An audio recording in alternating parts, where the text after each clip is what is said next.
Hi everyone. In this video, very long video today, I will start explaining many details of Fast-Start Failover. It's a deep dive session about Oracle Data Guard Fast-Start Failover. And hopefully I will answer many questions that I get from customers when I discuss about Fast-Start Failover. That is always a hot topic because it's about data protection, automatic protection, and protection against data loss exposure, and better RPO, better RTO, and so on for Data Guard setups. I'm Ludovico Caldara, I'm product manager for Data Guard, and yeah, I keep getting this kind of question all the time: how the configuration transitions from synchronized to unsynchronized, how what's the decision process for a failover, how does the primary database react when there is an automatic failover, the details about why the database, the primary database shuts down after a failover, and so on and so on. Also about the automatic promotion of observers, of fast-start failover target databases, etc. So before starting talking about fast-start failover, I will recap quickly the redo transport modes, because this is basic knowledge that you should have, but it's really important to understand how it works before trying to understand fast-start failover. So the redo transport is the mechanism that transports the modification from the primary database to the standby database. So whenever there is a transaction on the primary database, the transaction is replicated to the standby database synchronously or asynchronously. So this is where the different redo transport mode come to play. So the most common one and the default one is asynchronous redo transport. When you have a setup, you have the primary database, the standby database with the basic instance processes, and in the Data Guard configuration we have this asynchronous redo transport process that we call the TT process, but asynchronous redo transport process is the full name. So when a user commits the transaction, simultaneously the log writer takes the information from the redo buffer that has been written by the transaction itself. The log writer writes the information and syncs the information inside the online redo logs, and as soon as it's synced inside the online redo logs, the transaction is persistent, so it has the durability, the D in ACID compliance. Yeah? So the transaction is durable, and the commit acknowledge can come back to the user. But at the very same time, but asynchronously, just because the user do not need to wait for that, but at the same time, the asynchronous process takes the very same information from the redo buffer and transports it to the remote standby database, to the remote receiving process that will write inside the standby redo logs, and then the recovery process again asynchronously will write that information inside the standby database instance, so in a memory that keeps the process very efficient. And then there will be, the checkpointing and the DB write process that takes the information, the dirty blocks from the standby buffer cache, and writes them inside the standby database files. So this whole transport process is asynchronous. That means that if I lose the standby database, if I lose the primary database at any time, and if I need to do a failover to the standby database, all the information that was written on the online redo log but didn't make it to the standby database is information that is lost. So the durability of the transaction is not there. The transaction doesn't have that specific transaction doesn't have the protection, so it's lost. But on the the positive side of asynchronous redo transport is that it tolerates greatly network latencies, because the primary doesn't have to wait, so we don't have a performance degradation on the primary database. So this is a trade-off that you need to think about. But if you cannot afford losing transactions, which is the case for many customers, I cannot say most of the customers, but many customers prefer to have a higher level of transaction protection that comes with fast synchronous or synchronous. So they're similar, but we will see fast synchronous first. What happens is that when the transaction commits, okay, again, the log writer writes the information inside the redo logs, but synchronously, before returning the acknowledge to the user, the synchronous redo transport that information to the remote standby database, and it waits for an acknowledge of the transmission. So as soon as the receiving process receives the information, it sends back the information saying, yep, I received the information. And only at that point, the log writer will receive the okay to return the transaction to the user, the commit to the user, okay? So this is a much better protection because in case of primary failure, we don't lose any transaction, but it still keeps the door open for a very unlikely event, that is when I lose the primary database and simultaneously I have the standby database crashing. So in that case, that again is very unlikely, but it might happen that the information has been received by the RFS process. It has been written, the acknowledge has been returned to the primary database, but before it's actually synced inside the standby redo log, if I lose the standby instance there, again, I might lose very few transactions. Again, it's very unlikely, but it's still possible. So better than that, we can use synchronous redo transport that not only synchronously transport the information to the standby database, but also waits for the information to be written and synced inside the standby redo logs.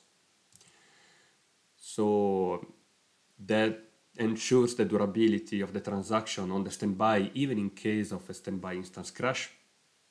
On the other side, it adds the latency of writing inside the standby redo logs, so the whole transaction will be longer because the commit will take longer.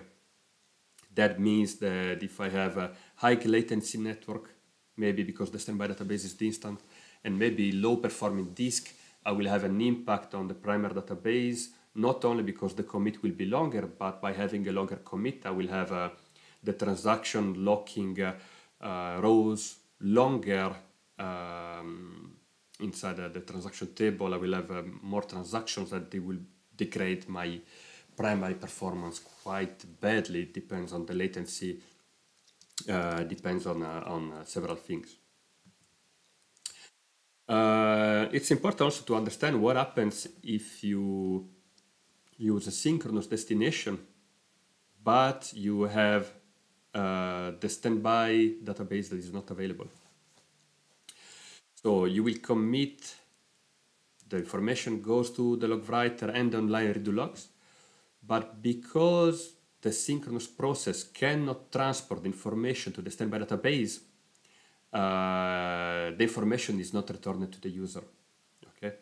And it will stay, let's say, stalling in this situation, waiting for acknowledge from the standby database for a predefined amount of time, that is a net timeout second.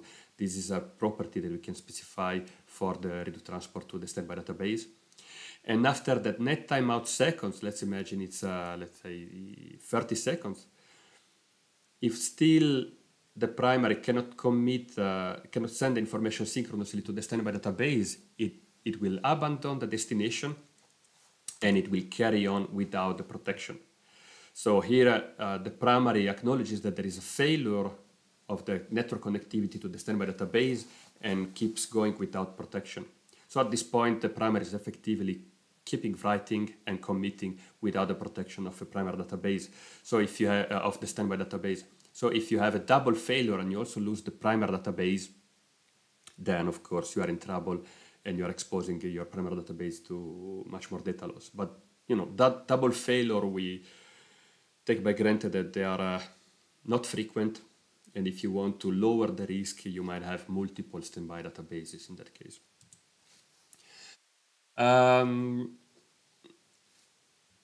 So when we transport the data to a standby database, in particular with asynchronous redo transport, we might have a lag, okay, that we call a transport lag. And the transport lag is a condition where the primary is sending information to the standby database, but the information is older. imagine that at this very specific moment, the primary database is sending a redo from 10 minutes ago, you will have a lag of 10 minutes, for example.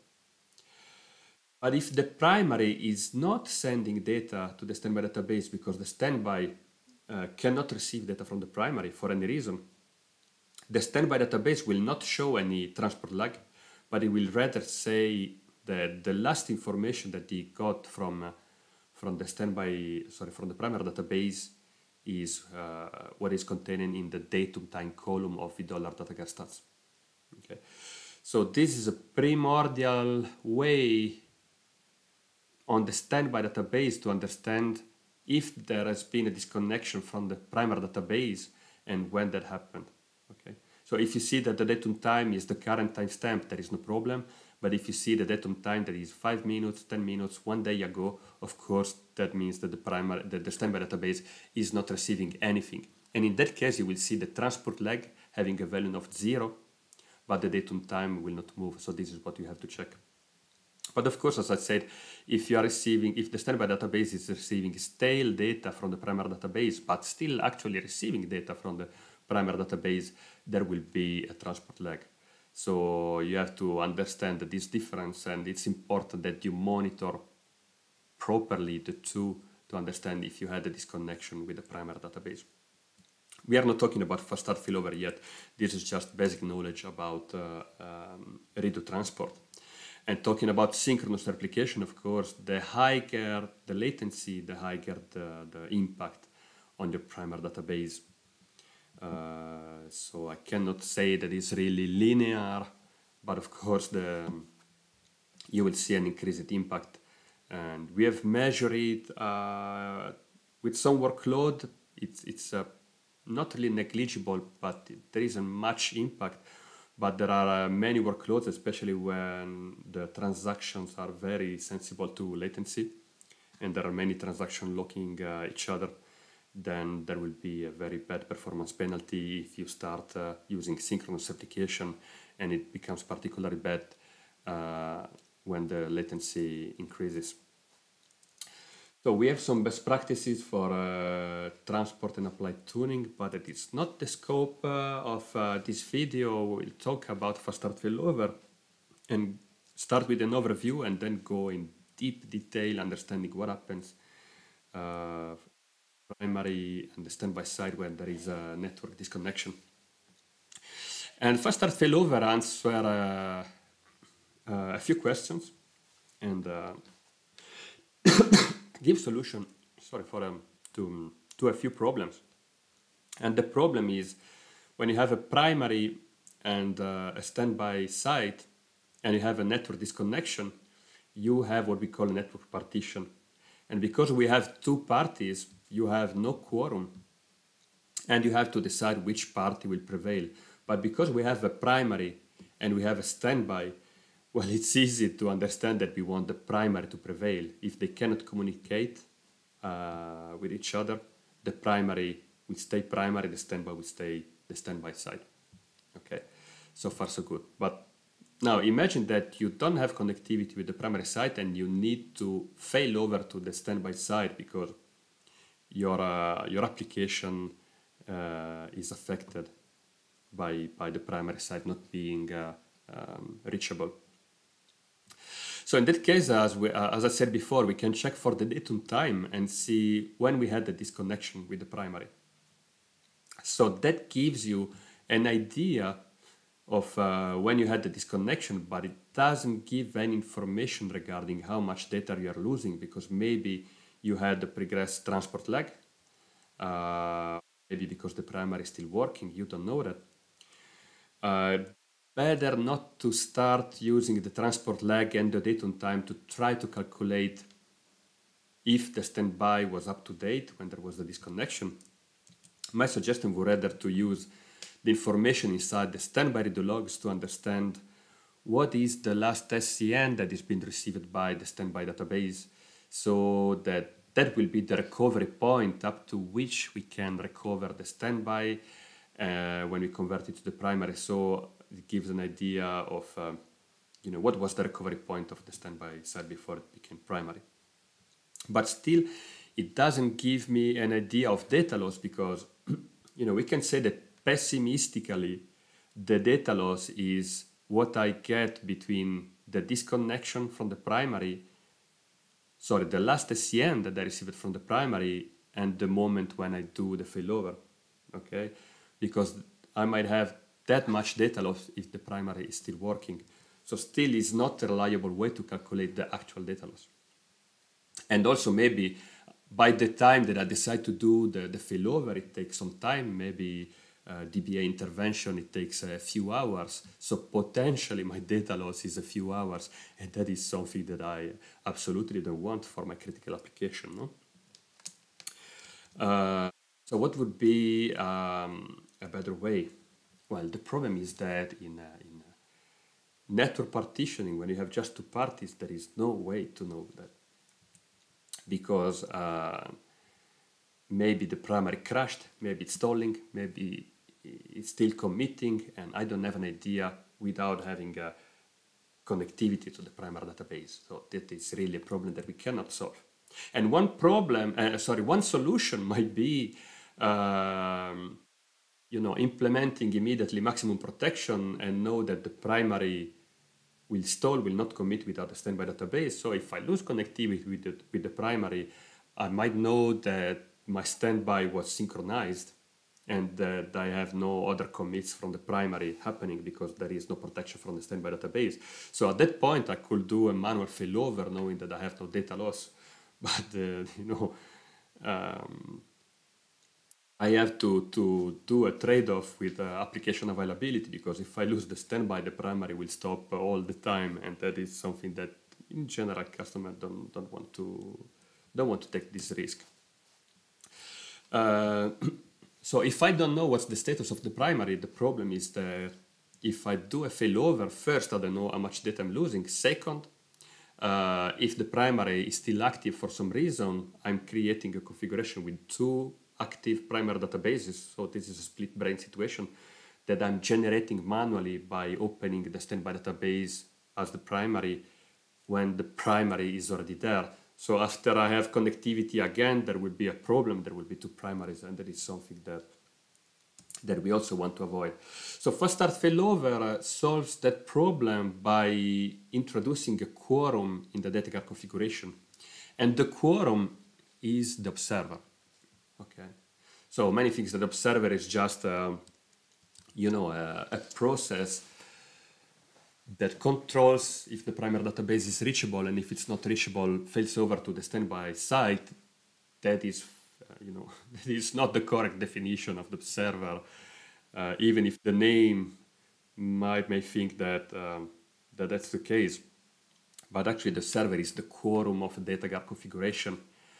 And as a quorum, it will let the primary workload going on one side or the other, depending on where is the quorum, where is the observer quorum, or where there is the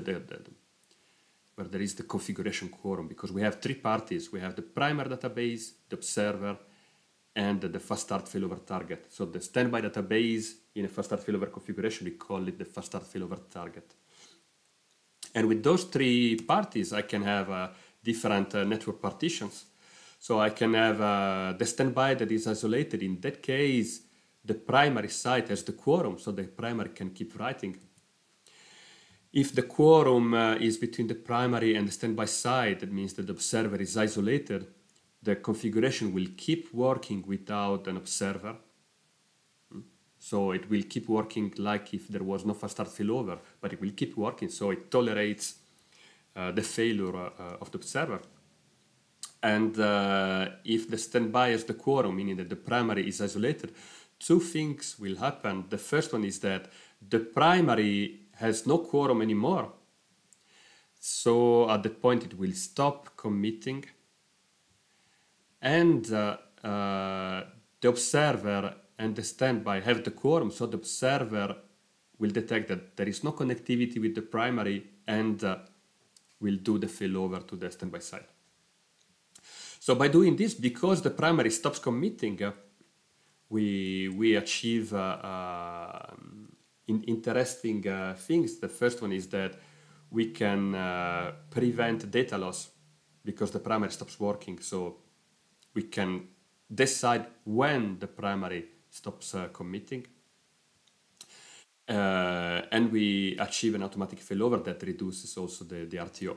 Okay, if you think for any reason at the beginning when you implement fast-start failover that this is risky for whatever reason, because you want to better monitor your network reliability, you better want to control how this configuration behaves for different types of network failures, you can implement fast-start failover in observe-only mode, and it will do all the checks and you will see all the checks and logging inside the fast-start failover logs, inside the Data Guard broker logs and observer logs. But the observer will never trigger a failover and the primary will never stop committing. So you will just see informational messaging saying, hey, I will stop committing, but it's just an observe-only configuration, so I keep writing. And the observer will say, hey, I will do a failover to the standby database, but I'm just observing, so I want to do it. So this is interesting. You can configure and make it work for 1, 2, 3 months and checks for any false positives, or check in case you have any outages. You can check if the observer would have done a failover in that case, so you can gain confidence in this fast-start failover configuration. But to recap, this gives me solutions to important problems. First, we can decide the recovery point objective for my configuration, and I can decide, how much data I can lose if I want to tolerate some data loss. But I can also say that I don't want data loss. It improves the recovery time objective because I have an automated mechanism that triggers the failover, so I don't need to wait for the intervention of a DBA. And I also need to detect the failure. I need to text the DBA. I need to wait for the intervention and the actual execution of the failover. And also we protect against split brain because we stop the primary and we do the failover, so we don't have split brain situations in Data Guard Fast-Start Failover configuration. And we will take some time also to understand how we honor this recovery point objective, because this is very, very important. So when we enable fast-start failover, we have different protection modes that we can choose. The first one is maximum performance, where we use asynchronous replication. That means that we always have some potential of data loss, and indeed we call it internally potential data loss fast-start failover. Then we have maximum availability, where basically the primary will stop, because it uses synchronous replication, the primary will stop committing until the information is replicated to the standby database, but after some time it will give up. And if the primary has the quorum, it will continue without protection. Otherwise, we will see what will happen. But if I don't want the primary to keep writing without protection, I can use maximum protection. In that case, the primary will stall forever and no transactions are lost, because either I have the durability of the transaction on at least 2 sides, the primary and at least one standby, or there will be no commit at all. So let's see into the detail how the different protections mode work without and with fast-start failover. First one is maximum performance. That is the most common because it's the default and because it gives the least performance penalty on the primary database, and because many customers, where they implement disaster recovery, they can tolerate some seconds of data lost. That is not a problem in general, except for very critical companies or businesses like financial institutions and so on, where it's more common to see using maximum availability or maximum protection. So when you, by the way, I say it's the most common, but it's also the most complicated. So I'm sorry to start with this, but it's quite complicated maximum performance. So when I have maximum performance and I do not have a fast start failover enabled, so I don't have an observer, as we have seen, I have a asynchronous replication. And whenever I lose the connectivity with the standby database, and in all those cases, it's important to understand how the primary behaves. When the primary loses the connectivity with the standby maximum performance, it will just keep writing. It doesn't care, basically. It keeps writing, it will keep acknowledging the commits to the user. And if the redo transport, the asynchronous redo transport cannot get the information from the redo buffer anymore, that information is recycled. And if at some point the standby database will be available again, there will be a gap fetching. So the standby will ask to the primary database for missing sequences, and it will catch up automatically using the gap resolution mechanism. But the important point is that the primary does not stop. And if the lag increases tremendously, if you don't have a standby database for days and days and days, because you don't monitor your standby database or because you screwed up your standby database so badly that you cannot recover it anymore, and you don't do any reinstate of the standby database, well, the primary will keep writing without protection, okay? So either you start having another standby database to protect the primary side, or your primary will keep going without protection. So we tolerate one failure, the failure of the standby database, but we don't tolerate two failures. If I also lose the primary side, I have an exposure potentially of a very bad amount of data, okay? And we want to avoid that, and that's why we rather use fast start failover. That's why it's important, because even in maximum performance, I can control what is the data loss exposure in a maximum performance configuration. And by activating fast start failover, I have two important factors. The first one is that I have an observer that will control my configuration, checking for the primary availability. But the second one is that the observer helps the primary keeping the status of the configuration. And we will see how. So in a normal configuration, when the standby database is reachable, the primary is writing under the lag limit. And when I lose connectivity with the standby database, the primary will keep writing, but at every second, at every communication with the standby database, the primary gets the SCN from the standby database. So at which point the standby database is recovering the redo, and it will compute the lag, saying, hey, if the standby database is computing 30 seconds ago, I have a 30 seconds lag, okay? And the primary will keep writing until it reaches a lag limit that I set with the parameter that we call fast start failover lag limit, that you can tune for your environment. And when it reaches the fast start failover lag limit, only at that point the primary will enter a stalled status, okay?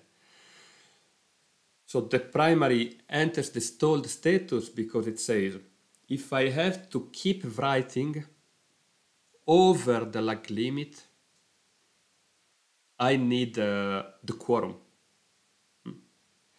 And the primary never contacts the observer. It's always the other way around. It's always the observer that contacts the primary.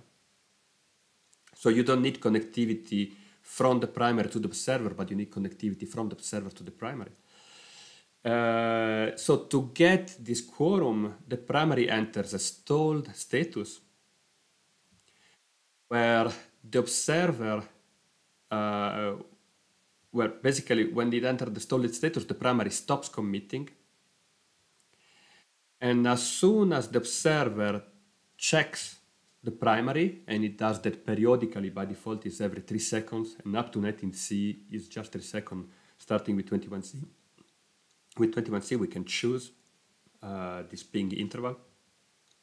When the observer checks the primary again, it sees that the status was stalling, and it will modify the status to over lag limit. So the observer modifies the primary status by doing that, it gives the permission to the primary to resume the commits. So one important thing, going to the previous slide, one important thing is that when the status is stalled, the log write, so this status stalled is set by the fast-start failover processes that we don't see now, FSFO processes and other data guard processes that can set the status to stalled. But the important part is that the log writer uses this status to understand if it can commit or not. And while it's told that the log writer will not commit. But when the observer acknowledges that the primary can go over lag limit, this is basically the confirmation that the primary has the quorum, because the observer can contact the primary. That means that the quorum is with the primary. And because the observer can set the target to over lag limit, the primary can keep committing. And at that point, the other thing that will happen is that by acknowledging this new status, the observer also record the status to over lag limit. So at this point, knowing that the primary is writing over the lag limit, so the primary is not honoring the RPO anymore, the data exposure is too big, the observer will not do an automatic failover. And this is how we guarantee that we do not do the failover if it does not honor the RPO that you have set, that is basically the lag limit in a max performance configuration. Then if at some point the standby is available again and it catches up with the primary, the status will go under lag limit, so the primary can change the status safely. It doesn't need the quorum to change the status because the primary already knows that the observer acknowledges over lag limit. So it can go from over lag limit to under lag limit without observer acknowledging that. And at this very moment, the observer will still not do a failover because it still thinks that the primary is writing over lag limit. That's why we see that the observer has the status target over lag limit. But as soon as the target checks the primary again, it sees that the target is under lag limit. And it will set the status accordingly. So at this point, the observer will be able to do a failover again in case it loses connectivity with the primary. This is more or less how it works. And to try to show it on a timeline and see how it works, let's try to put it on a timeline. So the x-axis is the time, and the y-axis is where I see the amount of work that is done by the primary and the standby. So how much redo is generated by the primary and how much redo is recovered by the standby database. When I have asynchronous replication, of course, it's not completely synchronous. I always have some lag here, but the overall status is under lag limit. And then if I have a disconnection with the primary, with the standby database is not receiving from the primary anymore. But as we have seen, the primary will keep writing until the lag limit, and the standby does not recover anything because it's not receiving from the primary, so the lag is increasing. And when the primary reaches the lag limit, it goes to a stalled status, waiting for the observer to give the permission to keep writing. Okay, so there will be a small amount of time, under 3 seconds, where the commits will be delayed. From a transaction throughput perspective, that won't change much. That's why we don't get any complaints by customer about this small stalling status. But the commits will get some more time for this small amount of time. And that's because the primary cannot go safely to over lag limit. It needs the permission of the observer. And at that point, the observer will give the permission because the observer has connectivity with the primary because it's the standby that was disconnected. And the primary will keep working over lag limit. That means that at that time, after the observer acknowledges that the primary can keep writing, there will be no failover anymore.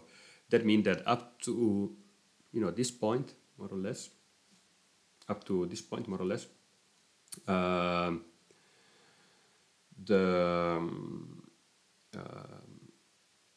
there could be potentially a failover because the observer has not acknowledged that the primary can keep writing over the lag limit. Now, we have seen when we have a disconnection with the standby database, but let's see what happens if the standby just accumulates the lag, maybe because the standby is lower than the primary, maybe because the primary just has a spike in redo generation, maybe because of a batch or something similar. So the primary will keep accumulating the lag, and we will have the same thing. When the lag is above the limit or reaches the limit, the primary stalls temporarily, the observer gives the permission. After the observer gives the permission, there will be no failover anymore because the observer knows that the primary is writing over lag limit. And then if the standby catches with the primary, the observer will acknowledge that they are under the lag again, and the failover will be possible again. So we never had complaints about customers saying that those 3 seconds impact their performance badly, but we had customers having concerns about it. And for this reason, in 23C, we will introduce an enhancement for this situation. And even if I should not be allowed talking about 23C, I can talk about this one because we backported it already. So there is a patch that you can apply as of today. It's on top of 19.19. If you need it for other release updates, feel free to ask for a merge request. So what we will introduce in 23C or by using this patch is a new parameter that we call the fast-start failover lag grace time. That basically when you set it, it will create a grace period before reaching the lag time, where the primer database will enter pre-stall status. So the status technically will still be called stalled, but the primary will keep committing because technically it's still below the lag limit. Okay, so the primary will still keep committing but enter the stalled status so that the observer can connect, see that the status is stalling, and preemptively set the status to over lag limit. That's why it might happen that we reach the over lag limit status before we actually reach the lag limit.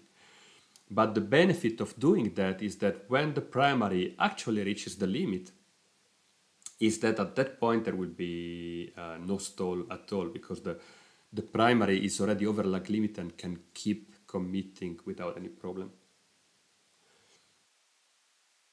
So the only potential problem is that if you lose the primary, you might not be able to failover automatically, even if you were slightly below the lag limit. But that shouldn't be a severe problem. Anyway, when you implement this, when you install this patch, by default you will have the old behavior, and you can choose to use this fast-start failover lag grace time that you can set to, I don't know, 1, 2, 3, 4, 5 seconds, just to give the observer a possibility to acknowledge the new status before reaching the lag. Okay, so if you set it, let's say 1 second, of just 1 second, maybe the observer will not have the possibility and you will still have a very small stall. But at that point, the stall will not be higher than 2 seconds because it's 3 seconds of ping time minus 1 second of grace period. So you're already reducing the stalling time. But of course, the more you increment the grace time, the higher the possibilities are that you will not stall at all. So that will be available in 23C, but is available already with this patch. So we have seen what happened when we have the standby lagging or the standby disconnected. Let's see what happened in max performance when we have the primary disconnected. So again, we will have the primary accumulating the lag limit, but when the primary reaches the lag limit, it enters the stall, the stalled status, waiting for the observer to acknowledge to go above overlag limit. The problem is that the observer doesn't have connectivity to the primary database, so this acknowledge never comes. And for that reason, the primary database keeps stalling even if you are in maximum performance. The primary keeps stalling because it wants to honor the RPO that you have set. So it will honor the fast-start failover lag limit that you have set. So this fast-start failover lag limit really affects the primary database and only the primary database. So what happened is also that because there is no connectivity with the primary, the observer at T0, so when it loses connectivity with the primary, will start a counter. The counter is the recovery time, basically, how much time it takes after the primary failed or was disconnected before we do something.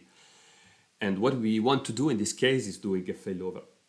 So we set the fast start failover threshold, that is the time that it takes to the observer to say that there is no primary available and it has to do a failover.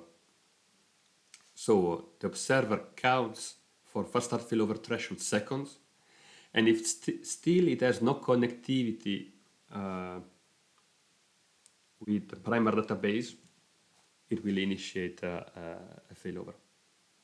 Okay, so the standby becomes the new primary, and it doesn't matter,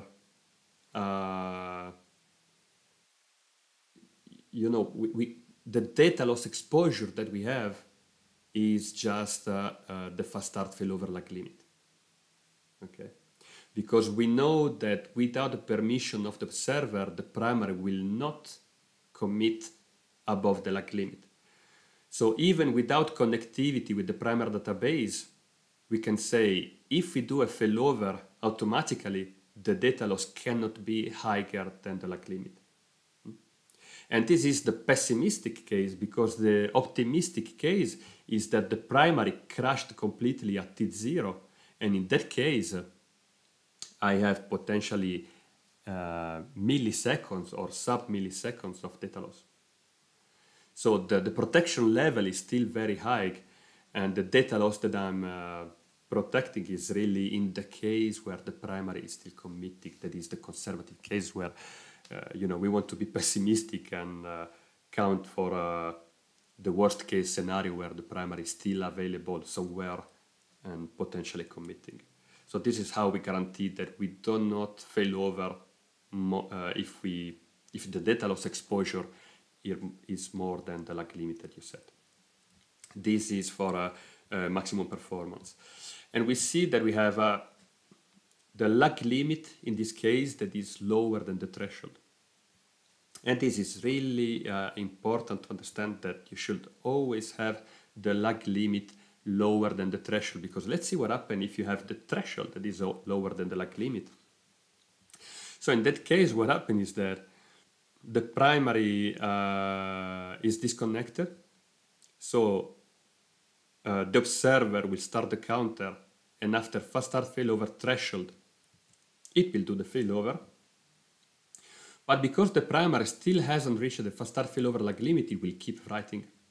So this is where you might programmatically have a split brain scenario, because you set those two parameters in the bad way. And we do not prevent this configuration until 23C. In 23C, we will make sure that even if you set the lag limit that is higher than the threshold, the primary will stop writing at fast start failover threshold. So this will be an additional protection against split brain, that again is something that up to today you can decide to have if you set the lag limit higher than the threshold. But of course it's something that we strongly recommend against. Okay. And again, with the same patch that we have seen for minimizing the stall, in a maximum performance mode. We are also introducing a fast-start failover-lag type, where you can decide how the fast-start failover lag is calculated. And today is calculated by using the apply lag. That means that at any time the primary will check what's the lag with the standby, depending on the point of recovery of the standby database. But we will give you a way to specify the transport lag instead. So that's the real data loss exposure that is, let's say, more meaningful than using the recovery point. We want to know how many transactions have been written and synced to the standby redo logs rather than what has been applied. So this will be, this is available already, sorry, as a backport with this patch in 19C. On top of 19.19, but again, request a merge if you need it for other release updates. Now let's see how fast-start failover behaves in maximum availability. We have seen again that if the standby, without fast-start failover, if the standby database is not reachable, the primary waits for net timeout seconds. And after net timeout seconds, the primary keeps committing. So we have a potential data loss exposure. And again, if the standby site is not available for many hours or days, the data loss exposure increases even in max availability. Okay. So we need to protect the primary database potentially with multiple standby databases. But another good way to protect the primary database is to use fast-start failover. So what happens in max availability is that the status, when everything is okay, the status is synchronized. That means that as far as the status is synchronized, no transaction is unprotected. So all the transactions that have been committed to the primary are also protected on the standby database. But then when I lose connectivity with the standby database, the primary will wait for the synchronous destination. Again, it will wait for net timeout. And up to net timeout, the primary will keep the status as synchronized because it gives net timeout seconds of chance to the standby database to reply back and keep the configuration synchronized.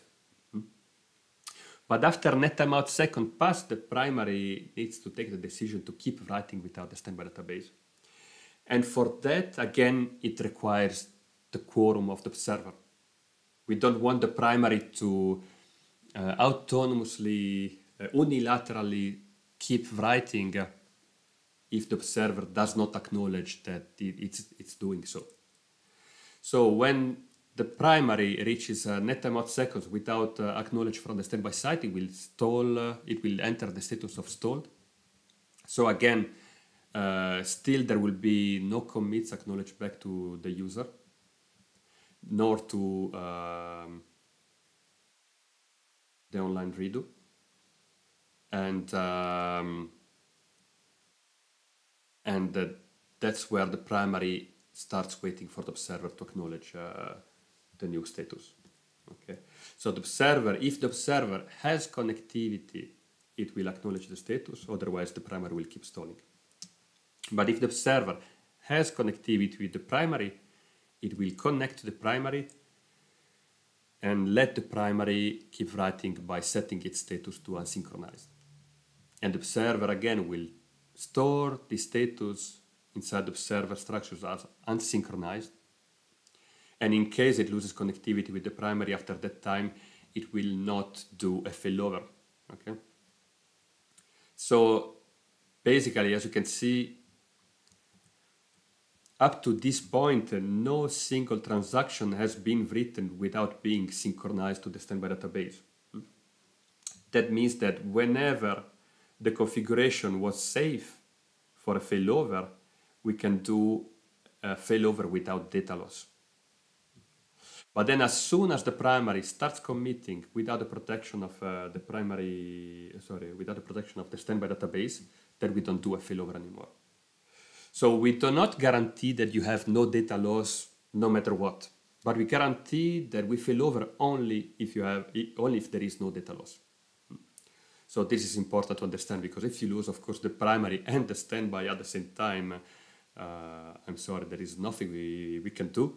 But also if you lose, if the primary keeps going unsynchronized without the protection of a standby database, and after some time you also lose the primary database, then you also have data loss if you don't have any other protection for the primary database.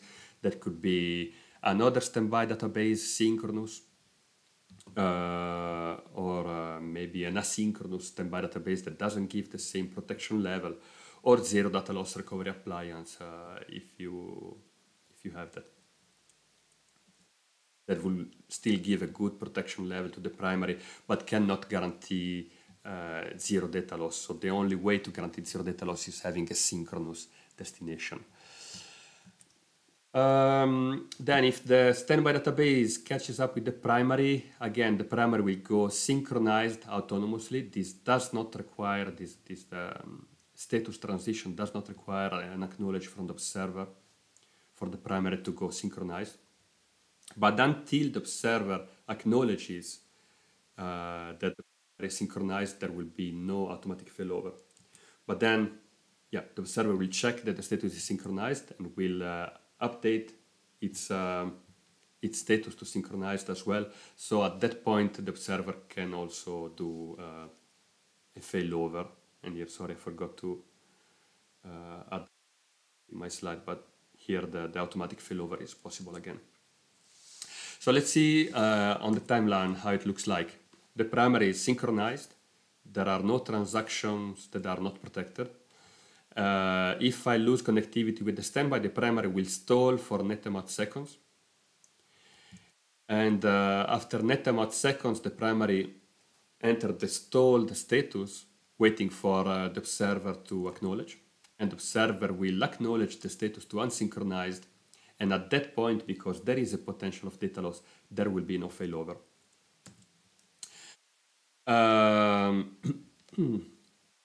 If the primary is disconnected, what will happen is that the primary will start stalling until net timeout seconds, and at that point it's not important if the net timeout is higher or lower than the fast start failover threshold, because just it will not commit.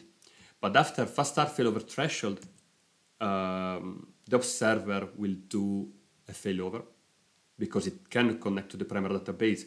It knows that the primary never went unsynchronized because only the observer can tell that to the primary. And so the observer knows that it can do a failover without having any data loss. Okay. And in this case, just watch carefully that if your net timeout is set too high, so the primary database, when it reaches the net timeout, it will start counting for some seconds, the failover threshold seconds again, before shutting down. For that period of time, it's important to know that the sessions connected to the primary database might still be connected and reading stale data. So if you don't have any connectivity with the primary database, that might not be a problem. But if some application servers are still connected to the primary database for some reason, even if the primary doesn't have the quorum anymore, they might still be there reading stale data, not committing, of course, but reading stale data until the primary shuts down. So that's also important to know. Now in 21C, we have introduced a modification to max availability that I don't like personally much, because it's let's say breaks the zero data loss promise of max availability, but of course only if you configure it for it. Some customer asked to have possibility to have some data loss in max availability, so that the redo transport is synchronous by default, and after net timeout the primary will start lagging, and after that it will stall. So there will be the potential of data loss. There will be a potential of data loss even if in max availability. But why they asked this is because, if there is a long disconnection with the primary database, at some point the primary might keep lagging in any case. But if the primary database crashes, in that case, still there is no data loss. So it's let's say it's an hybrid between max availability and maximum performance. It's not something that I recommend personally. So keep your lag limit to 0 in max availability to have the traditional max availability, 0 data loss failover. Otherwise, you might switch to this hybrid mode if you wish so, but nothing that I can recommend. And again, if you set the threshold lower than the lag limit, even in max availability, you will have this same possibility of split brain that you have in maximum performance. And again, in 23C, we will make sure that you cannot have this configuration. But just for you to know that this is possible, but I don't recommend it at all. Now, what happened with maximum protection mode? If you don't have fast-start failover, the primary stalls waiting for the sync destination, and even after net timeout, seconds, if the commit is not propagated to the standby database, then no commit happens at all. So there are no transactions that are not protected on the primary database.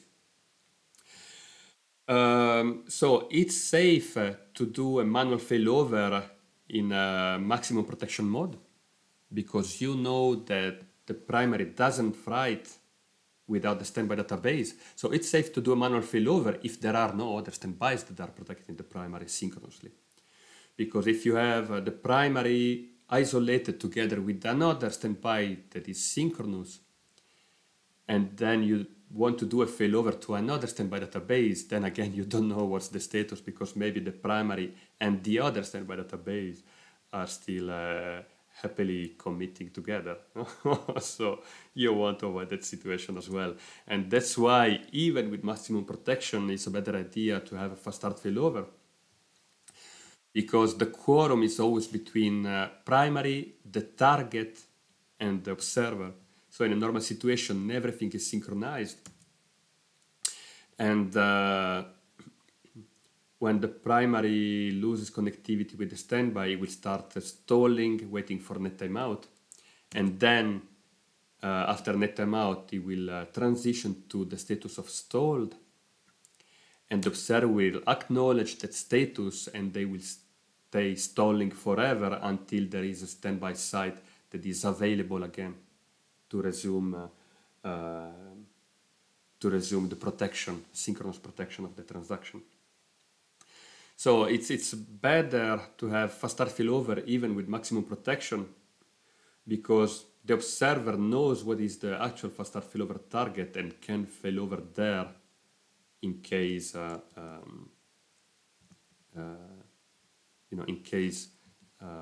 is no connectivity with the primary anymore. But this configuration, you will see that even in max protection mode, even if I would do a failover to the standby side, the standby side would also stall, because also the standby side has no standby protection. So I need to have at least 2 standby databases, possibly multiple standby databases, to make sure that if one standby database fails, or if I need to do any maintenance on one standby database, I can keep the same protection level and have the primary database protected by another synchronous standby database. So putting that on a timeline, the primary stalls. If the standby is disconnected, it will keep stalling. And if the primary is disconnected, the primary will stall.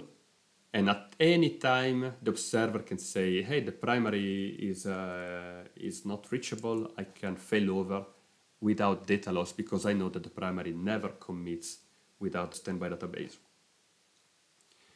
So yeah, that's the case. And again, you will maybe suffer of this read-only split. So always keep the fast-start failover primary shutdown set to true, that is the default, so that the primary will shut down and disconnect all the eventual residual sessions that are still reading on the primary database. So that's all for the protection level, and we have seen that the observer has a very important role in a fast-start failover configuration. That means that where I put the observer is really critical, because depending on how I partition the network and depending on which component of these three members, observer, primary, and target, fast-start failover target, depending on how they are isolated, I can have good behavior or bad behavior. So let's see case by case. If I put observer together with the primary database, if I lose just the primary database, there is an automatic failover. So that is not a problem. That is the good behavior. Actually, I lose the primary, I have an automatic failover to the standby database. And if I lose the standby database, or the standby site, or the network connectivity between the primary and the standby site, in all three cases, the behavior will be the same. The primary keeps the quorum because the observer can still actively let the primary writing without protection. So the primary will keep writing without a protection because it has the quorum together with the observer. So this is also a good scenario according to what we have explained. But what happens if I lose the full primary site? In that case, I lose the primary and I lose the observer. So what will happen is that I lose the quorum and the standby database will stay a standby database until I do a manual failover. So this is the only case where I need a manual intervention. Besides that, all the other cases are covered properly. And of course, if I lose the observer, the configuration keeps working nicely. Now let's see if I put the observer at the standby site.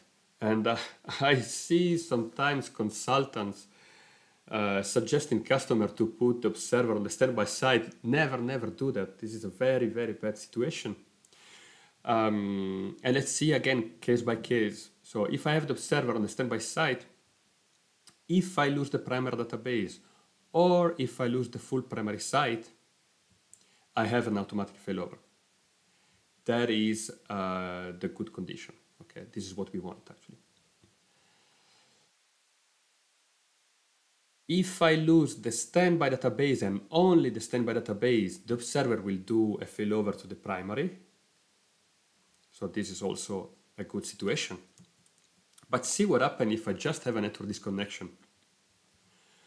I have the primary database that is still healthy, maybe with applications still working, pointing to the primary database that is available for the application servers. But the primary will shut down because it loses the quorum. And there will be an automatic failover on the other side. So the primary is not prevailing now in a network partitioning situation between two sites, and I'm making the primary database stopping because of a network failure. And maybe this is not something that I want. If it was me, I wouldn't want something like this. And even worse, if I lose the full standby site, the primary loses the quorum and will shut down, and you don't have the standby and observer anymore. So this is the worst situation where you have no database available anymore. Not the primary, not the standby. So never put the observer together with the standby site. So best solution would be having the observer on another site. Better if using a different network path. So you should not have a common network path, physical path between primary observer and primary standby site. Because if you're crossing the same cables and you have a network appliance failure, you might lose two connections at a time, and maybe you have no quorum anymore because the three are completely isolated. So always make sure that you have multiple paths between the sites, and possibly using different paths between one and the other. So if I put the observer on the first side, I cover all the situation. If I lose the primary site or DB, I have an automatic failover. That is good. If I lose either the standby DB or the standby site, the primary keeps working because it still have the observer quorum. If I lose just network connectivity between the primary and the standby, the primary still has the quorum. If I lose the observer, the primary keeps connecting, or the observer side, so observer or observer side, the configuration keeps working. So you can see that having the observer at an external site gives the best protection, exactly like in a cluster or a stretched cluster or replicated storage. You will have a quorum disk somewhere else. It's a good idea to have an observer somewhere else. And if you have just two sites, the observer can very well be on a third-party provider. You just need a small virtual machine. It could very well be an OCI region or another cloud region if you wish. So whatever that is not on your primary or on your standby site, that gives the better protection. And of course, if you lose the observer, you might want to have an alternative observer. So a standby observer that waits to become the active observer. So you can have multiple observers. It's important to know that at any time, only one observer will be part of the quorum. That's the active observer that is controlling the configuration. All the other observers, yes, they are checking the connections, but they are in standby and they don't do anything. And they will never be promoted active unless a quorum decides to do so. Okay. So additional observers are not part of the quorum. That is super important to understand, because there might be cases, and we will see those cases later, where you might have a different behavior than what you might expect. And we will see that in a second. So if you want to have high availability for the observer and you have just 3 sites and you want to tolerate also the site failure, the recommendation will be to have 3 observers, 1 per site. But remember, we never want to have the observer together with the standby database. So I want to set a property, Fast-Start Failover property, that sets the preferred observer host. So for the primary database on the primary site, I want to have as observer possibly the external one, and then the one on the primary site. Okay, and I can give a priority starting with 21C. Otherwise, it's more or less random for the moment. And then when the primary is on the secondary site, I want to set the preferred host as, again, the external one, and then as a second choice, the one that is together with the primary. So this is the recommended configuration in case you want to have high availability and tolerate the server side failure. If you have just 2 sites, you might have 2 observers on one side and 2 observers on the other side. The problem with 19C is that we support up to 3 observers. So you might want to have 2 observers on one side and 1 on the other side. That is a trade-off of the limitation that we had in 19C. With 21C, we can have up to 4 observers. So you can set 2 observers together with the primary and 2 together with the other primary, when it will become primary after a role transition. So to recap how that will be, I will have 2 observers on one side, 2 observers on the other. And for the database of the primary side, I would set this preferred host list, and maybe don't care about the priority because they're both collocated, so it's not really a problem. And have the other 2 as preferred when the standby database becomes the primary. So this is the optimal configuration where you have just 2 sites. Now, what's important to understand is that when you lose the active observer, depending if you still have a quorum or not, there will be no automatic collection of other observers. Okay. So if I lose, let's say I have the active observer together with the primary, and I lose the full primary site, I lose the quorum.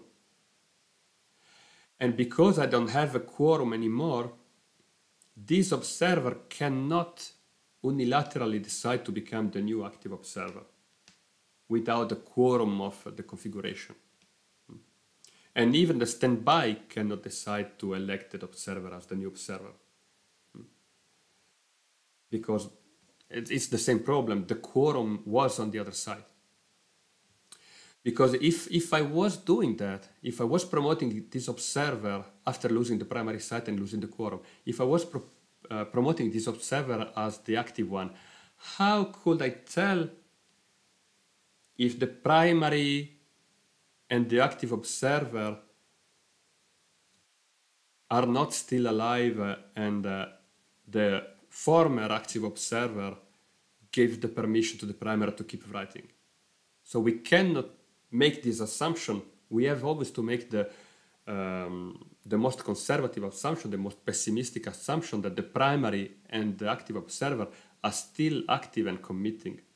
Therefore, I cannot do any automatic action to promote a new observer, or worse, to have the new observer automatically failing over to the standby database that was there just as a candidate target. Because I could create as well a failover, a split brain situation. So we are not doing that. It must be the primary and the target database that promote together a new observer in case I have the active observer failing. That is very important to understand. That means that if I lose the primary site, even if I have an observer on the other side, that will not work. I will still have to do a manual failover. Super important to understand. Now, what happens if I have multiple standby databases? I might want to have one that is the target, but I want to have other candidate targets. Okay. And when I have a candidate target, again, the candidate does not participate to the quorum. The quorum is always primary, fast-start failover target, and observer. Any other candidate standby databases are not participating to the quorum. So what happens is that if I lose the target, the primary and the observer together will agree to promote the candidate observer.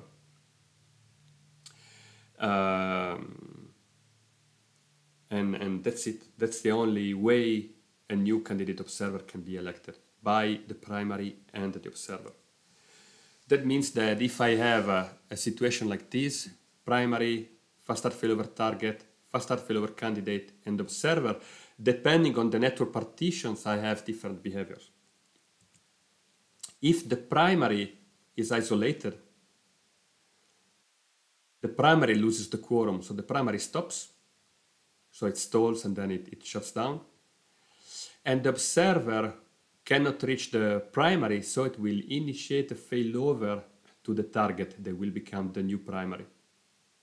And when the primary becomes the new target, when the target becomes the new primary, the candidate target will become the new target. Okay, so the new quorum after the failover will be between this one, the new primary, the observer, and the new target. And the former primary, of course, will require a reinstate. So there is a fast-start failover executed in this case. If I lose just the target, the primary will temporarily stall and then go unsynchronized. But then, the primary says, I need the target. There was a candidate target, and will say, I propose this new candidate target as the new target. And the observer will acknowledge that. So together with the primary, there is a quorum, and they can decide about promoting a new target. And the previous target will stay unsynchronized, until it's reachable again and it can catch up with the primary database. But the new target will stay this one.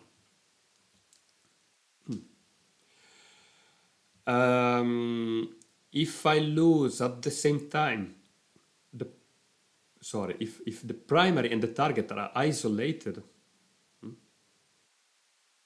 the observer cannot reach primary and target, but the quorum that was made by target, primary, and observer is together with the primary. So the primary will keep working, and the observer, even if it's the active observer, and even if it doesn't have connectivity with the primary, it cannot fail over to the candidate because the candidate was not the target. It doesn't have the quorum, the observer, because the quorum was there with the primary and the target database. And because we have to make the assumption that the primary and the target are still available, well, the observer cannot promote another standby as a target and then do a failover. So we are not doing that. And this is a misconception that I see very frequently. We will not, if you lose the primary site and you have the observer on the third site, but the target was together with the primary, we will not do an automatic failover to prevent from having a split brain and potential data loss, because potentially the former primary is still writing to the target fast-start failover.